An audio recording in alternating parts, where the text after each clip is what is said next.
कछुए और खरगोश की नई कहानी जो आपने शायद ही कभी सुनी होगी।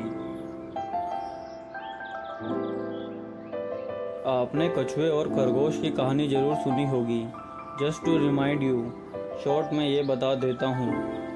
एक बार खरगोश को अपनी तेज चाल पर घमंड हो गया और वो जो मिलता उसे रेस लगाने के लिए चैलेंज करता रहता।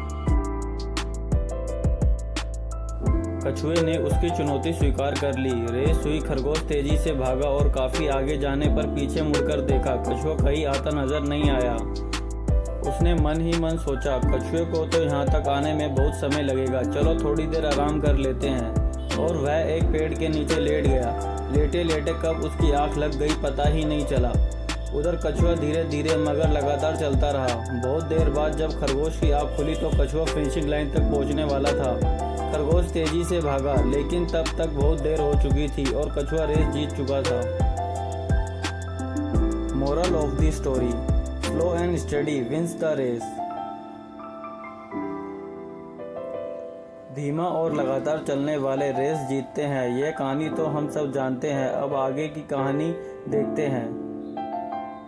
रेस हारने के बाद खरगोश निराश हो जाता है। वह अपनी हार पर चिंतन करता है और उसे समझ आता है कि वो ओवर कॉन्फिडेंट होने के कारण यह रेस हार गया।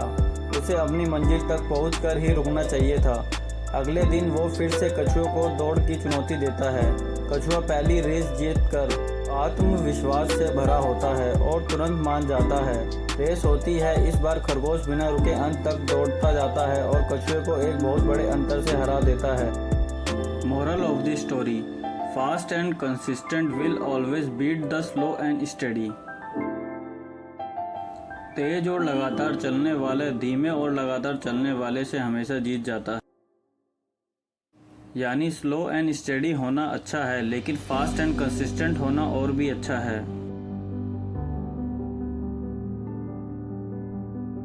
कहानी अभी बाकी है।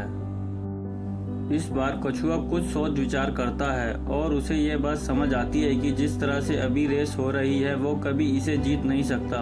वो एक बार फिर खरगोश को एक नई रेस के लिए चैलेंज करता है, पर इस बार वो रेस का रूट अपने मुताबिक रखने को कहता है। खरगोश तैयार हो जाता है।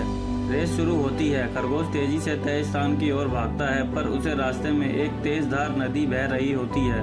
बेचारा खरगोश को वहीं रुकना पड़ता है। कछुआ धीरे धीरे चलता हुआ वहां पहुंचता है, आराम से नदी पार करता है और लक्ष्य तक पहुंचकर रेस जीत जाता है। Moral of the story, know your core competencies and work accordingly to succeed. पहले अपनी स्ट्रेंथ को जानो और उसके मुताबिक काम करो, जीत जरूर मिलेगी।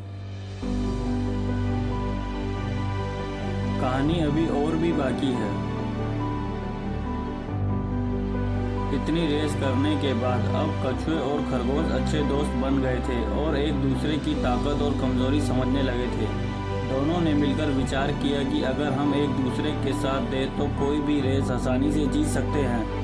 इसलिए दोनों ने आखिरी रेस एक बार फिर से मिलकर दौड़ने का फैसला किया, पर इस बार एज ए कॉम्पिटिटर नहीं बल्कि एज ए टीम काम करने का निश्चय लिया।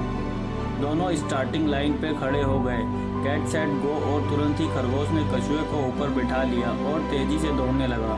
दोनों जल्द ही नदी के किनारे पहुंच गए और कछुए की बारी थी। कछुए ने खरगोश को अपनी पीठ पर बैठाया और दोनों आराम से नदी पार कर गए।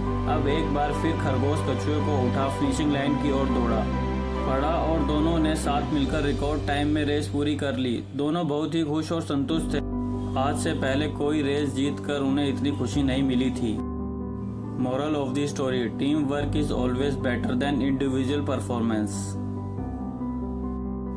टीम वर्क हमेशा व्यक्तिगत प्रदर्शन से बेहतर होता है।